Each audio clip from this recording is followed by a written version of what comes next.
اگر کوئی شخص پاکستان میں خوشحال ہو لیکن پھر وہ اپنے بیوی بچوں کو چھوڑ کر کینیڈا جانا چاہتا ہے اور وہاں سے 5 سال بعد واپس آئے گا اور بیوی اس سے اصرار کرے کہ تم میرے پاس رہو، تو شوہر پر بیوی کی بات کو سننا کس حد تک ضروری ہوگا؟ زوجہ عبداللہ، بیوی اگر جوان ہے تو پھر شوہر اتنے لمبے عرصے کے لیے بیوی کی مرضی کے بغیر ملک سے باہر نہیں رہ سکتا۔ 5 سال بہت زیادہ ٹائم ہوتا ہے، تو جوان بیوی کو اتنے عرصے کے لیے چھوڑ کر جانا، اور خاص طور پہ وہ شخص پاکستان میں خوشحال بھی ہے، تو یہ پھر جائز نہیں ہے۔ بیوی کو منائیں یا بیگم کو بھی ساتھ لے کر جائیں۔ اللہ تعالیٰ نے قرآن مجید میں جب رشتوں کا تذکرہ کیا ہے نا، تو باپ کو باپ کہا، جیسے قرآن میں آتا ہے یوم یفر المرء من اخیہ، فرمایا قیامت کے دن انسان اپنے بھائی سے دور بھاگے گا۔ قیامت کی ہولناکیوں کا ایسا منظر ہوگا کہ انسان اپنے بھائی سے دور بھاگے گا، تو بھائی کو اللہ نے بھائی ہی کہا ہے۔ وَأُمِّهِ وَأَبِيهِ، اپنی ماں سے دور بھاگے گا اور اپنے باپ سے، تو اماں کو بھی اللہ نے اماں ہی کہا ہے، ابا کو بھی ابا ہی کہا ہے۔ لیکن جہاں بیوی کی باری آئی تو بیوی کو زوجہ کہتے ہیں، لیکن قرآن کیا کہہ رہا ہے؟ وَصَاحِبَتِهِ، اور اپنی صاحبہ سے بھی دور بھاگے گا، یعنی بیوی کو اللہ نے صاحبہ کہا ہے۔ صاحب کسے کہتے ہیں؟ صحبت سے نکلا ہے، آپ کے ساتھ رہنے والی۔ تو اس سے پتہ چلتا ہے کہ یہ وہ رشتہ اللہ نے بنایا ہے کہ آپ کا جب کسی خاتون سے نکاح ہو گیا، شادی ہو گئی، تو وہ صاحبہ بن گئی۔ صاحبہ کا مطلب صحبہ یصحب صحبتن کا معنی ساتھ رہنا۔ اب وہ آپ کے ساتھ پھلترو کی طرح چپک گئی ہے زندگی بھر کے لیے۔ اب آپ جہاں جہاں جائیں گے وہ آپ کے ساتھ جائے گی۔ پھلترو ہوتا ہے نا قمیض میں چپک جاتا ہے، آپ جتنا بھی یوں یوں یوں کریں، آپ نے دیکھا ہوگا کہ بعض دفعہ دھاگا کوئی لگ جاتا ہے، آپ انسان بیزار آ جاتا ہے، اس کو یہاں سے ہٹاؤ تو ہاتھ پہ لگ گیا، آپ نے اس ہاتھ سے یوں ہٹایا تو اس ہاتھ پہ لگ گیا، پھر آپ نے یوں کیا تو ادھر لگ گیا۔ تو اب جب آپ کی کسی خاتون سے شادی ہو گئی ہے تو سمجھ لو کہ اب وہ پھلترو کی طرح آپ کے ساتھ چپک گئی ہے۔ اب آپ دنیا میں، یعنی میں خواتین کی توہین کے طور پہ یہ لفظ استعمال نہیں کر رہا، مردوں کو سمجھانے کے لیے کہ اب آپ کو وہ پسند آئے یا نہ آئے، تو آپ محبت سے اس کو اپنے ساتھ لے کے جائیں یا پھلترو سمجھ کے لے کے جائیں۔ اب سمجھ لو کہ بس رشتے کا مطلب ہی یہی ہے کہ ابھی آپ کے ساتھ ہے، تو اب آپ کو اس کو اتنے لمبے عرصے کے لیے اگر آپ سفر میں جا رہے ہیں تو اس کو ساتھ لے جانا پڑے گا۔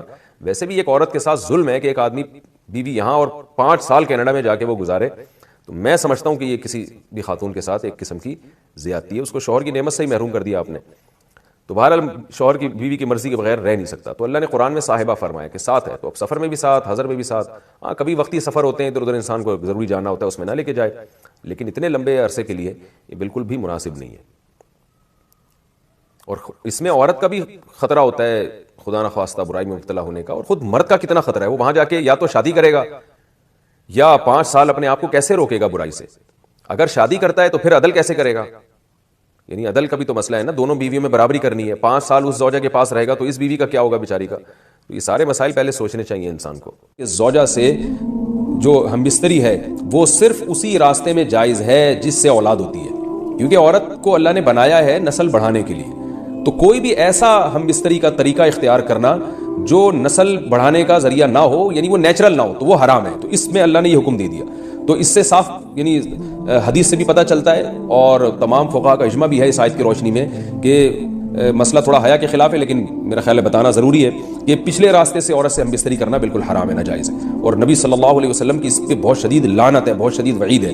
تو یہ بالکل اللیگل ہے اسلام میں کہ عورت کے پچھلے راستے سے اس سے ہم بستری کی جائے۔ جو لوگ لڑکوں سے بدفعلی کے عادی ہوتے ہیں ان کو یہ ایک چسکا لگ جاتا ہے، تو یہ حرام ہے، ناجائز ہے، کیونکہ اللہ نے بتا دیا کہ یہ تمہارے لیے بمنزلہ کھیت۔ مفتی طارق مسعود کے بیانات کے لیے طارق مسعود آفیشیل کو سبسکرائب کریں۔ طارق مسعود آفیشیل۔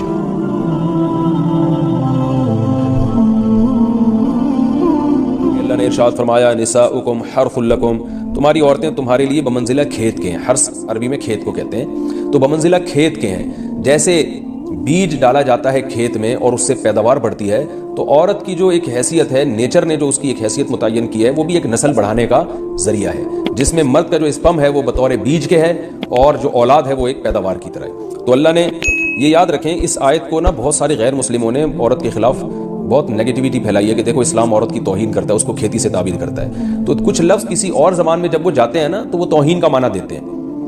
عربی میں جو حرث کا معنی ہے یہ تعظیم کے لیے ہے، توہین کے لیے نہیں ہے۔ اردو میں جو کھیتی کا معنی ہے وہ توہین کے لیے استعمال ہوتا ہے۔ کھیتی یعنی جو پاؤں میں روندی ڈالنے والی، اور زمین جو ہے نا پاؤں میں گویا روندی، اس کو روندا جا رہا ہے، تو اس لیے اس کا اردو میں بالکل اسی طرح جو لوگ ترجمہ کر دیتے ہیں کہ عورتیں تمہاری کھیتیاں ہیں، تو یہ ترجمہ میرا خیال ہے اس لیے درست نہیں ہے کہ اردو میں اس کا مفہوم ہی چینج ہو جاتا ہے۔ یعنی گویا ایک عزت کے لیے جو لفظ اللہ نے استعمال کیا وہ ذلت کا ذریعہ بن جاتا ہے. تو اس لیے کسی بھی زبان میں جب ہم کسی بھی لفظ کا ترجمہ کرتے ہیں تو اس زبان کے ہمیں محاوروں کو دیکھنا چاہیے کہ اس زبان میں یہ لفظ کس معنی میں استعمال ہو رہا ہے. مثال کے طور پر ہو سکتا ہے کتا کا لفظ کسی زبان میں وفاداری کے لیے استعمال ہوتا ہو. کسی کو لوگ ڈاگ کہتے ہوں تو اس کا مقصد ہوتا ہے وفادار انسان ہے, لیکن ہمارے یہاں اردو میں گالی ہے وہ, اور آپ بولیں کہ بھئی وہ فلاں قوم ڈاگ کہتی ہے تو ہم کتا کہیں گے, تو آپ جب اس کا ترجمہ اردو میں کریں گے تو کتے سے نہیں کر سکتے. تو اسی طرح یہ عربی کا جو لفظ ہے اس میں بھی یہ چیز غور یعنی ملحوظ رہنی چاہیے. تو اس لیے اس کا ترجمہ کیا جائے گا تمہاری عورتیں تمہارے لیے پیداوار بڑھانے کا ذریعہ ہیں, نسل بڑھانے کا ذریعہ ہیں. فاتوا حرثکم, تم اپنے اس نسل بڑھانے کے ذریعے کے پاس آؤ, انا شئتم جیسے چاہو, وقدموا لانفسکم, اور اپنے نفسوں کے لیے آگے بھیجو, یعنی اولاد کی نیت سے آیا کرو زوجہ کے پاس اور آخرت کے لیے انتظام کرو, یعنی اولاد پیدا کر کے جو تاکہ دنیا اور آخرت میں تمہارے لیے فیوچر میں تمہارے لیے کام آئے. میں دنیا بھی داخل ہے آخرت بھی داخل ہے. تو یہ آیت کا بھی ایک شان نزول ہے کہ صحابہ کرام تو چونکہ جو خواتین تھیں مکہ میں صدیوں سے وہ لوگ آباد تھے, ان کے سفر خاص طور پہ عورتوں کے سفر بہت ہی کم ہوا کرتے تھے. تو جب ہجرت ہوئی ہے اور جو ہے نا ہجرت کر کے بہت ساری صحابیات مدینہ آئی ہیں, تو مدینہ میں ان کے نکاح دوسری قوموں میں ہوئے, پھر انصار صحابہ سے بھی ہوئے. تو چونکہ تقویٰ تھا ان خواتین میں, للہیت تھی, تو بعض جگہ ایسے واقعات ہوئے کہ میاں بیوی کے جو آپس کا ریلیشن ہوتا ہے, ظاہر ہے وہ ہر قوم میں اور ہر جو ہے نا شخص کا مزاج دوسرے سے مختلف ہوتا ہے. تو بعض مردوں نے اس طرح سے اپنی زوجات کے ساتھ ہم بستری کی کہ ان خواتین کو پھر اشکال ہوا کہ پتہ نہیں اس طرح سے ہم بستری کرنا جائز بھی ہے یا نہیں ہے. تو انہوں نے نبی صلی اللہ علیہ وسلم سے یہ مسئلہ پوچھا کہ یا رسول اللہ, ہمارے شوہر ہمارے پاس اس طرح سے آتے ہیں تو کیا یہ جائز ہے یا نہیں. تو ان کے سوال کو بھی مبہم رکھا گیا اور قرآن نے اس کے جواب کو بھی کنایتاً بیان کیا, کیونکہ مسئلہ بظاہر حیا کے خلاف ہے. تو قرآن جب بھی کوئی ایسی بات ہوتی ہے تو اشارتاً کنایتاً اس کا تذکرہ کر دیتا ہے تاکہ مسئلہ بھی واضح ہو جائے, کیونکہ ظاہر ہے اس کی ضرورت تو قیامت تک آنے والے انسانوں کو پڑ سکتی ہے نا. یہ تو ہر میاں بیوی کا اپنا ایک ذاتی مسئلہ ہوتا ہے کہ ہمیں کس طرح سے پرمیشن ہے, کس طرح سے پرمیشن نہیں ہے. تو اللہ تعالیٰ نے بھی اشارتاً ہی اس حکم کو قرآن میں بیان کر دیا, اور قرآن میں اس لیے بیان کیا کہ تاکہ اس میں کوئی اجتہادی اختلاف کی گنجائش نہ رہے. تو اللہ نے قرآن مجید میں بیان کیا, فرمایا نساؤکم حرث لکم, تمہاری جو ازواج ہیں, تمہاری جو بیویاں ہیں, وہ تمہارے لیے بمنزلہ کھیت ہیں. کھیت کا مطلب کیا ہوتا ہے؟ پیداوار بڑھانے کا ذریعہ. تو اس میں سب سے پہلا مسئلہ تو قرآن نے یہ بیان کر دیا کہ زوجہ سے جو ہم بستری ہے وہ صرف اسی راستے میں جائز ہے جس سے اولاد ہوتی ہے, کیونکہ عورت کو اللہ نے بنایا ہے نسل بڑھانے کے لیے. تو کوئی بھی ایسا ہم بستری کا طریقہ اختیار کرنا جو نسل بڑھانے کا ذریعہ نہ ہو, یعنی وہ نیچرل نہ ہو, تو وہ حرام ہے. تو اس میں اللہ نے یہ حکم دے دیا.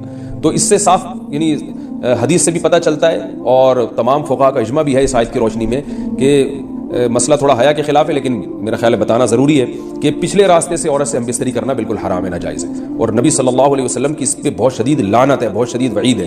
تو یہ بالکل اللیگل ہے اسلام میں کہ عورت کے پچھلے راستے سے اس سے ہم بستری کی جائے. جو لوگ لڑکوں سے بدفعلی کے عادی ہوتے ہیں ان کو یہ ایک چسکا لگ جاتا ہے, تو یہ حرام ہے, ناجائز ہے, کیونکہ اللہ نے بتا دیا کہ یہ تمہارے لیے بمنزلہ کھیت کے ہیں. تو اس میں قرآن نے وہ جو سوال تھا نا اس کی طرف اشارتاً جواب دے دیا, اور آگے فرمایا فاتوا حرثکم, تم اپنے کھیت کے پاس آؤ, یعنی پیداوار بڑھانے کا جو ذریعہ ہے اس جگہ کی طرف آؤ, انا شئتم جیسے چاہو, یعنی باقی جس طرح سے تم چاہو زوجہ سے ہم بستری کر سکتے ہو, اس میں کوئی خاص طریقہ متعین نہیں ہے. میاں بیوی کا ایک دوسرے سے کوئی پردہ نہیں ہے. ہن لباس لکم وانتم لباس لہن, یہ دونوں ایک دوسرے کے لیے لباس ہیں.